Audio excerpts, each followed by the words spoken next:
परमेश्वराचं ध्यान करणं, परमेश्वराचं गायन करणं, परमेश्वराचं ग्रंथ वाचणं, परमेश्वर जिथं जिथं सांगितला तिथं तिथं आपलं मन लावणं, असं हे अभ्यास करणं म्हणजे ग्रंथ वाचन करणं. ग्रंथ वाचन करणं म्हणजे कोणता ग्रंथ वाचन करावा कोणता नाही असं इथं काही नाही.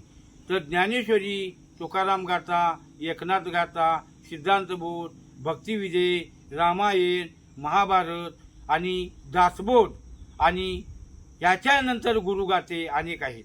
असे सगळ्याचं जरी तुम्ही अध्ययन केलं तरी चालतंय. ही माझी भक्ती आहे आणि ह्या भक्तीनं मी तुला प्राप्त, अकस्मात प्राप्त असं सिद्ध साधन जोडू शकतो आणि त्यावेळा माझी कृपा आणि गुरुकृपा होत असते. त्यावेळा माझे स्वरूप तू जाणू शकशील. त्या स्वरूपामध्ये मी कसा आहे ही तुझी इच्छा पूर्ण होणार आणि त्या इच्छेसवे तू माझ्यातच राहणार. पुन्हा जन्म मरणाचा फेरा चुकणार नाही. म्हणजे या देहाची गती प्रपंचातून बाहेर निघली. प्रपंच म्हणजे नेमकं काय तर देहाची अवस्था परमेश्वरापर्यंत नेऊन भिडवणे ही प्रपंच व्यवस्था आहे. आता प्रपंच रचना म्हणजे आपला संसार, घर करणे, दार करणे, अनेक काहीतरी करणे, शेतीवाडी करणे, पोरंबाळं सांभाळणे, हा प्रपंच होतच नाही. तो प्रपंच जर तुम्हाला जर सांगितला कीर्तनगारांनी किंवा अनेक कोणीतरी तत्वज्ञानांनी तर ह्यो प्रपंच देवापर्यंत जाण्याचा नाही आहे. ह्यो फक्त जगण्यासाठी इथं आहे. आपलं कार्य पोरं कशी जगवायची, आपण कसं जगायचं, आपण जर नाही जगलो तर परमेश्वराची भेट घेण्यासाठी आपण पंढरीची वारी करू शकणार नाही. आपली पोरं जर मोठी नाही केली तर आपल्याला उतार वयात कोण सांभाळणार. हा प्रपंच म्हणजे देवापर्यंत जाण्याचा प्रपंच नाही. आणि हे कुणी तत्वज्ञानांनी सांगू नये.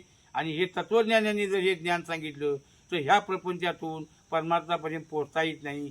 तो देहाचा प्रपंच सांभाळला पाहिजे. देहाचा प्रपंच म्हणजे देहाचं कार्य आणि देहाचं कार्य अंतर्यामी कसं चालतं हे साधू संतांच्या वाङ्मयातनं कळत असतं. आणि त्यावेळी तो भक्त संतांच्या मागोव्यातून परमपदाला जातो. ते अंतःकरणाचं कार्य आहे आणि ते संतांच्या मागोव्यात जाऊन त्यांनी तसा जर बोध केला तर ह्यानं सिद्ध होईल. आणि त्यांनी जर तसा जर नाही बोध केला तर सगळंच जग परमात्म्याकडे न जाता अधोगतीला चालले आहे. हा त्याचा उद्देश आहे. म्हणून तुम्ही संत संग करा. खरं संतांचं हे बोल कसं आहे हे ज्ञानाला धरून आहेत काय काय नाही हे आधी पहिलं भक्तांनी पडताळलं पाहिजे आणि तरच भक्त करू शकतो.